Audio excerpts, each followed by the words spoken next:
மழை தொடர்பான மற்றொரு அண்மை செய்தி. சென்னையில் பல்வேறு பகுதிகளில் பலத்த சூறை காற்றுடன் மழை பெய்து வரக்கூடிய நிலையில் அண்ணா சாலையில் உள்ள போக்குவரத்து காவல் உதவி மையம் மழையின் காரணமாக சரிந்து விழுந்துள்ளது. இதனால் பாதுகாப்பு பணியில் இருந்த காவலர் ஒருவருக்கு காயம் ஏற்பட்டுள்ளது. இது தொடர்பான அண்மை செய்தியை நாம் பார்த்து கொண்டிருக்கிறோம்.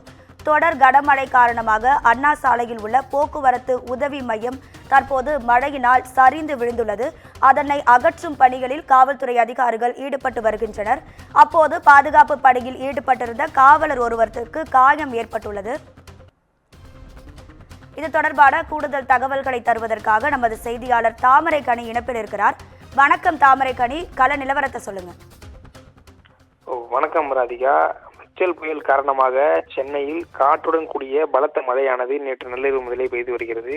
குறிப்பாக சென்னை முழுவதும் பல்வேறு பகுதிகளில் காற்றினுடைய வேகத்தின் காரணமாக மரங்கள் முறிந்து விழுவதும் அதுபோல மின்கம்பங்கள் விழுவதும் பல்வேறு பிரச்சனைகள் ஏற்கனவே தொடர்ந்து வரக்கூடிய சூழ்நிலையில சிலை அண்ணா சாலையில் இருக்கக்கூடிய அண்ணா சிலை அருகே இந்த காவல்துறை போக்குவரத்து காவலர்கள் உதவி மையமானது ஒன்று இருக்கிறது. அந்த உதவி மையத்துல இன்று மதியம் போக்குவரத்து காவலர் அதாவது திருவல்லிக்கேணி காவல் நிலையத்தை சேர்ந்த போக்குவரத்து காவலர் பணியில் ஈடுபட்டிருக்கும் போது அங்கு பலத்த காற்று வீசின காரணமாக அந்த உதவி மையமானது உடனடியாக சரிஞ்சு விழுந்திருக்கிறது. அந்த பணியில் இருந்த காவலர் மீது அந்த உதவி மையம் விழுந்ததால அந்த காவலர்களுக்கு இடது கையில் பலத்த காயமானது ஏற்பட்டிருக்கிறது.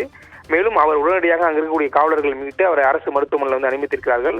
குறிப்பாக பலத்த காற்றினுடைய காரணமாகவே அது சரிஞ்சு விழுந்ததாகவும் கூறப்படுகிறது. ஏற்கனவே அந்த பகுதியில 2-3 உதவி மையங்களானது அமைக்கப்பட்டிருந்தாலுமே காற்றினுடைய வேகம் தாங்க முடியாமலே அந்த உதவி மையமானது சரிந்து விழுந்திருக்கிறது. மேலும் திருவல்லிக்கேணி காவல் நிலையத்தை சேர்ந்த காவலர் மருத்துவமனையில் அனுமதிக்கப்பட்டதற்கு அவர் இடது கையில் பலத்த காயம் ஏற்பட்டதாக இருப்பதாகவும் அவருக்கு உடனடியாக சிகிச்சை அளிக்கப்பட்டு வருவதாகவும் தகவலானது கிடைக்கப்பட்டிருக்கிறது. மேலும் சென்னை முழுவதும் இருக்கக்கூடிய உதவி மையங்களை தற்போது காவல்துறை ஏற்கனவே சென்னை மெரினா கடற்கரையில உதவி மையமானது காற்றினுடைய வேகம் தாங்க முடியாமல் சரிஞ்சு விழுந்தது ஒரு பக்கம் குறிப்பிடப்பட்டிருந்தாலுமே தற்போது அண்ணா சாலையிலும் இதேபோல நிலையானது ஏற்பட்டிருக்கிறது.